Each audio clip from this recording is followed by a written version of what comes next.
kuna hizi deals na scandals ambazo William Ruto amekuwa exposed nayo. Number one, Weston Hotel. Weston, it's Ruto, Google.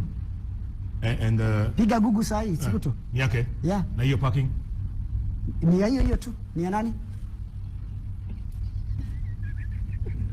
We must fear God, bana. Yeah. Nobody else. Nobody else. Go to Google. Google will never lie to you. And if you want to see Google. Because Google inasema Weston Hotel belongs to so and so. Yeah. Hiyo ni disclaimer moha. Unajua. Okay, in fact. Wacha niweke hiyo disclaimer. Kama unaogopa kusema. Just say according to Google. Tell me about the Weston Hotel, which you own, which is worth an awful lot of money and which is sitting on illegally acquired land. Weston Hotel is a big story. It is. Kenyans are following it very closely. It may be why you're top of that poll. You will want to believe that Weston Hotel occupies half of Nairobi. Weston Hotel sits on 0.7 hectares of land. Illegally acquired 70,000 land. Which actually belongs to the Civil Aviation Authority, and then you miraculously acquired it and built a hotel. For your information, Weston Hotel was bought. Illegally?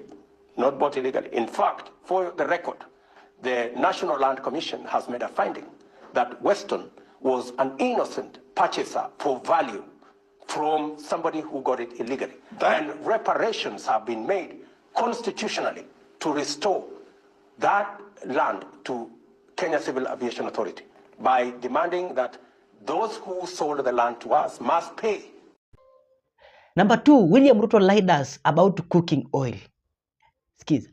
Details have emerged of how oily individuals pocketed about 6 billion shillings in a controversial government deal. It began with a cabinet approval for the Kenya National Trading Corporation to import duty-free 125,000 metric tons of edible. Procuring Delaru as a money printing firm for us. A lot of it was, it was always the excuse that money is a very sensitive, printing of money is a very sensitive process and exercise that you can't give it just to anybody else. Why Ruto chose to characterize the deal as a G2G is the first red flag that points to mischief in this deal. Maneno ya mafuta katika taifa letu la Kenya. Ni vizuri nieleze watu wa Kenya. Tuache siasa duni na porojo ndogo ndogo. Wale watu wanajaribu kutueleza ati they are telling us we must prove that this transaction between Kenya and the international oil companies is above board. I want to tell them without fear of any contradiction, na niwaangalie kwa macho. Wacheni uongo, wacheni rumors, wacheni speculation, semeni ukweli. The Auditor General. Number three, William Ruto told us that hawezi endelea kukopa hizi do because amerealize ya kwamba nchi ya Kenya inaenda kididimia. Tutakuwa tunatafuta madeni kutoka China na mahali ingine ambayo sasa inatuletea kisirani. Watu wako China wanakopa madeni za kiufala huko, baada mkuja mujenge nchi yenu ikae kama China, ni ufala mnaenda kuongea kizungu ya umakalio huko.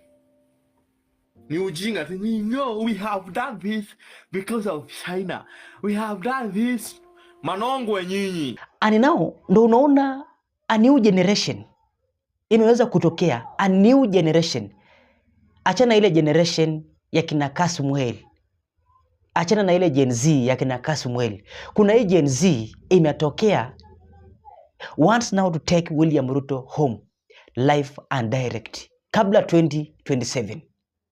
And now nilikuambia guys, William Ruto himself asha realize he is going to be a one-term president. So that's why unaona William Ruto is busy borrowing. Na hiki kosi imetokea and he is trying to lecture, delivering bold messages to William Samoei Arap Ruto and to entire Kenyans to take a look. No, watu. Number one, I want you to listen for them. But kabla usikize guys and show my like video, Kama kawaida guys, hii channel imekuwa ikisupportiwa na wewe na imekuwa ikishikiliwa na wewe, so sina budi ila nikusema tu thanks so extensive for your great support ambayo umekuwa ukiendelea kusupport hii channel. Na zile moments guys unaenda kuchukua kulike video, acha Mungu uweze kuonekana na kutetee kupigania kwa kila jambo ambalo unalifanya kwa minajili ya kufanikiwa hapa nchini Kenya. Without wasting time guys, I want to pay attention kwa hii new generation, new Gen Zs. Wameamka sasa. They are now angry and bitter, na ni watu wako serious. Sio kama watu kama kina Kasmuel ambao waliamka baadaye wakaingia ndani ya serikali. Wakaingia chini ya Raila Odinga, then they are now sharing things inside William Samoei Ruto's regime. It is a different one. Skiza. Last year we saw the youths coming together, getting in the streets, advocating for their rights on issues finances bill. We saw other people coming up and riding on their blood and taking roles. And when they did take their roles, some have sided with the government, some have sided with opposition. And it tend to appear like the country has shortage of young leaders. We're here just to put it straight that the country has no shortage of young leaders. And we are calling for every young leader back at home to present themselves as candidates in the coming Thank you, members of the press. I'm Mugane Mugo, and I'm a civic educator. First of all, let me say that we have come together, not just as young leaders or upcoming leaders, but as citizens that are dissatisfied with the direction in which our leadership is being steered. And we are living in very interesting times whereby truth has become dangerous, critical thinking is being treated like rebellion, social media expression is being treated like treason, and we've seen government advocates of good governance being maimed and being criminalized. And therefore, it is a deity matter that we need to revisit, and it is a moment that we need to come together as young people and as civic educators so that we can protect our democracy. I'd urge my fellow young people and fellow civic educators to come together across the nation so that we can impact the mind of the voter. I want to say that a ballot box is not something to joke with, and the choices we make at the ballot box are so powerful to influence generations. They are so powerful to influence the quality of the service delivery in our country. They are so powerful to influence the strength of our independent institutions. Therefore, we cannot continue making democratic choices on ignorance, on sympathy, on voter bribery, and even on tribal basis. Therefore, our call as young people is to know that this is our chance to come together and take up leadership. We cannot be retweeters, slogan chanters, and always cheering up the oppressors and the politician. And it is high time as young people of this nation, we stop treating politicians like celebrities. We must treat them like leaders or service, public service officers, whom we must hold accountable, whom we must ask questions. Therefore, we must rewrite the way things have been done in this nation. We must change the narrative whereby someone comes up, says that, you know, nilifukuzwa kambi fulani na nataka mnipatie kura because mnihurumie. We cannot use sympathy as a basis of vetting leaders. We cannot use the fact that someone was fired from a particular docket as a basis of giving them an elective position. What we want to say is that we will vet our leaders based on merit, because we've been disappointed enough and we have learned from our mistakes. One thing that we don't want to do, we don't want to pass this mantle to the next generation. Therefore, I would say that voting on sympathy is betrayal of democratic progress. We must elect people not because of their surnames, not because they come from particular royal families, not because they gave us 500 or gave our mothers 200 and some lesos. We must vote our leaders based on integrity and performance from even dockets they have held previously. I would say that leadership is not a consolation prize. So we are not here to award person or the best victim who was crying on a podium. We are not here to award someone because they were chased from a particular ministry, a ministry that maybe they did nothing when they were in power. I like to urge our fellow young people to take up leadership position, not just to be spectators, but to be participants. But even before we become participants, we must know that we cannot participate in a democracy we don't understand. We cannot participate in a system we don't understand. So one of my call as a civic educator is to enable the voter to understand the system, is to enable the voter to understand the democratic process and the impact that particular democratic choices have to the future of this nation. Therefore, we must stop looking at politicians like celebrities.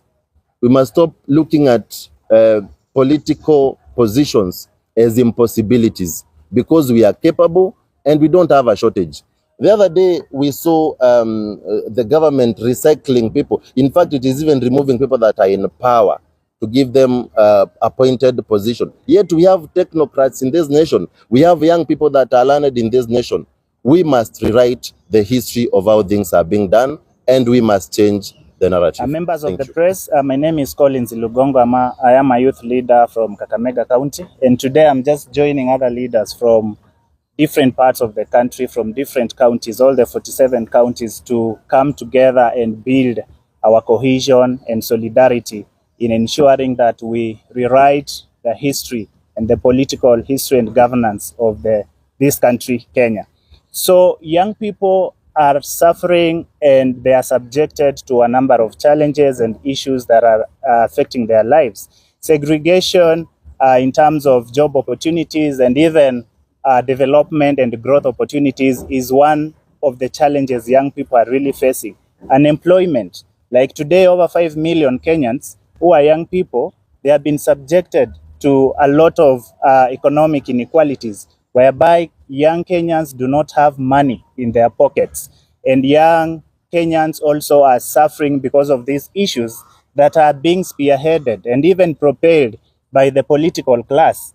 Today, you realize that young people are the ones who are being found in social crimes, social issues, economic challenges that we are facing as a country. Even in security cases, you could even see cases from Mombasa, cases from Northeastern, cases from the Western Kenya, whereby most of the participants, most of the criminal gangsters, they are young people. Reason because these people have been alienated by the government, by their own leaders. And it is also very sad that the same political class is taking advantage of the young people by subjecting them to the political handouts. And this inhibits them from even focusing on their own lives and how they need to develop. So what we are gathering here today, and our key message, is to call every young person across the nation that we want to build a strong, friendly movement that is going to spearhead the leadership that we've been missing since even independence. Because our main aim, our main goal here is to rewrite the political history of this great nation of Kenya. And we don't want, and even we are not going to give time to the leaders to see them taking our country into a mess. Why? Because they are going to destroy our future. Our future starts today and even started tomorrow, and it is still there. It started today, it was there yesterday, and it's there tomorrow. So we have to secure and safeguard our future, not unless we also want to see them just taking this country to another direction. Lastly, a very good example, you can see what happened in Eldoret, the human organs trafficking. It was involving young people. Why? Because these are people who are facing economic challenges. How do you sell your own kidney that supports your life at 400,000 shillings when somebody else is going to sell it at 3.2 million to make a profit? Simply means it is a wake-up call to the young people. We must speak in the same narrative. We must speak in the same volume. We must speak the same language in this country so that we can be able to liberate ourselves from the political slavery and even economic slavery, because we are the same people that are going to suffer. My friends gave very good examples in the government. So we want also to dictate the leadership and governance of this country. We don't want to see people who are just being selected, not on merit-based criteria. And they are taking these positions, they are taking the public office positions, and they are not even able to deliver. And at the same time, we see our country just running into a mess. These are some of the things that we are going to address. Lastly, we want to call upon all the young people across the country to take political positions wherever they are, to take leadership positions in whatever capacity they want to go. We want to encourage them. They should never give up. Myself, I was on the ballot in 2022 in Chevaya Ward, a rural community. In 2027, I'll still be on the ballot, because I want to also be part of the team that is going to rewrite the political history of this country. How do we achieve that? Not unless we are on the decision-making table, not unless we are there to participate in policy-making procedures and processes. We cannot make that change. So we want to encourage all the young people to also participate in the elections, to also participate in selection of leaders, and they should also, convince themselves and even dare themselves to be on the ballot. And we are going to support them because we are building a base, a very strong base countrywide that is going to liberate the voice of young people. So it is a call, a wake-up call to all of us, and a call to action to all the young people across the nation. Thank you. Maybe you need leadership, support from our leaders to see this initiative. Very well. We will not say that we don't need that leadership, mentorship from the other leaders, but the point is we already have our own strength. We are not taking those positions. That this team is here to encourage, inspire, and just trigger that inner potential of that young person who is still doubting and doesn't believe in himself or herself. This team is enough to do that. We are going to provide that mentorship to our brothers and our young sisters. So we are very capable of doing that. My name is Hawaya Reven. If youths are old enough to die in the streets, then they are old enough to lead. Yes. Let not these old guards try and tell you that you are not old enough to lead. Leadership does not come from age. I want you guys to understand, we are the people that we've been educated by Kibaki, we've read the Constitution, and we are learned. The literacy percent has increased. So I want to urge every other youth, stop thinking about the popularity, stop thinking about the resources. The first thing that I want you guys to do, get back to your homes, register for the votes, so that 2027 we can go to the ballot and make a choice out of merit, not popularism.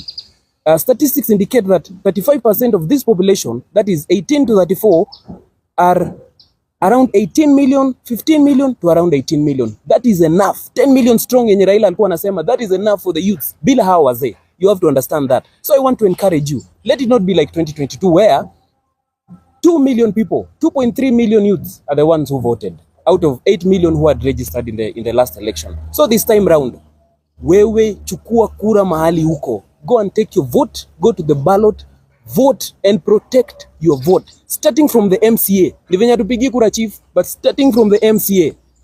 Go there at home, mobilize. And I also want to call out other young leaders who have been moving around the country that tunawaona, do the good job. And there are others who have been paid, there are others who have defected and now they are masquerading as people who are with the youth, but they are not.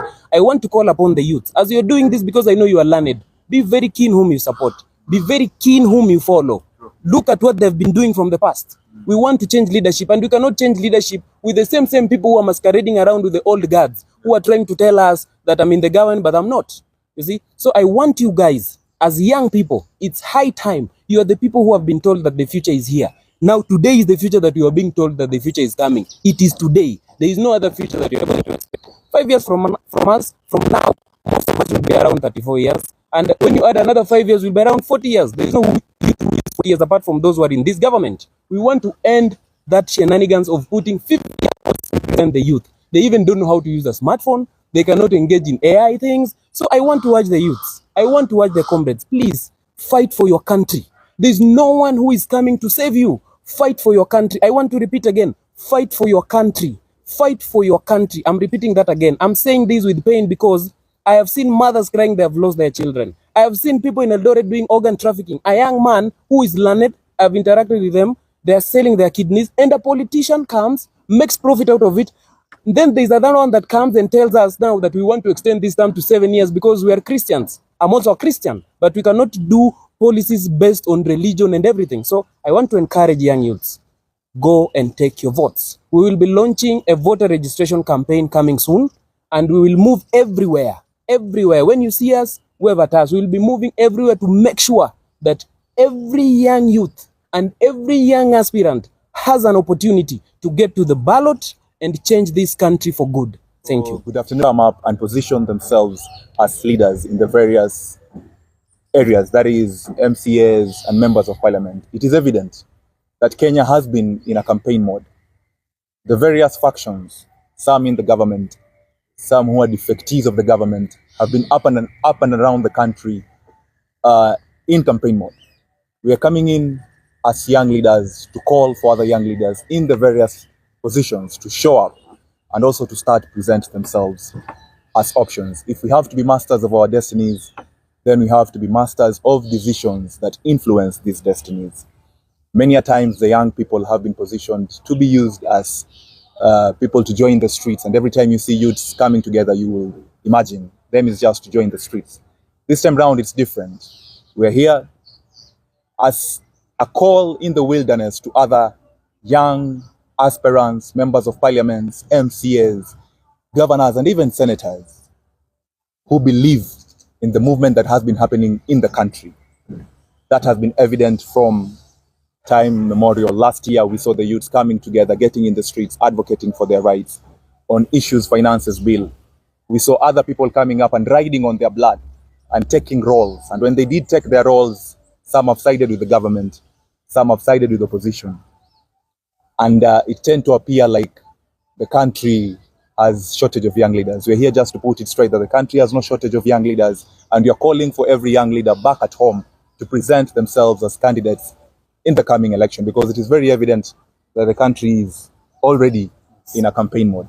So this is a call for action. Just ask young leaders to present themselves as options and do not be deterred. Do not feel wary or afraid of the myth that has been there that you need to have money or you need to come from a political party for you to win an election. We're here to tell you, you as you are, present yourself as an option. And not only present yourself as an option for these positions, but reach out to another young leader.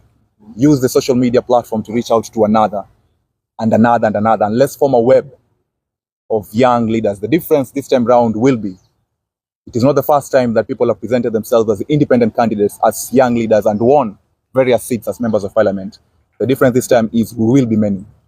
And therefore, this is a call for action that tujitokeze, na tusijitokeze tu, tushikane pia. And also to give hope to others, because we've seen some come up in groups.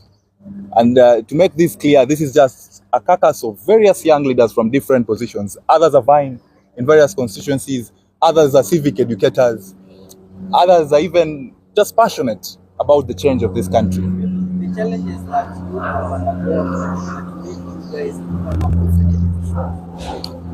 We've seen the various challenges that youths have undergone. Youths have been used as puppets to pass information. And once they are killed in the streets, different people are given the seats. Yes. Those are challenges. The reason is because youths have not organized themselves. That's why we are asking them to come out and form a web. The only solution to this is present yourself as a candidate and connect with another youth leader doing the same thing in a different area, because it is true. what does youth want for this government? I think I would like to give that chance for someone else to answer. But before I do that, allow me to say, we are not the same people who show up every day and say, we want the government, we want the government. This time round, the difference is we want to be part of the government. And most of them say, Mwache kupiga kelele social media, tupatane kwa ballot. So this is us coming to say, other youth leaders, present yourself as candidates in the ballot and do not wait. Yes. Maybe as youth leaders, maybe you receive their demands. What are their demands? What do they want? If you'd want me, we can just switch. okay. So I handle continue. that. Switch.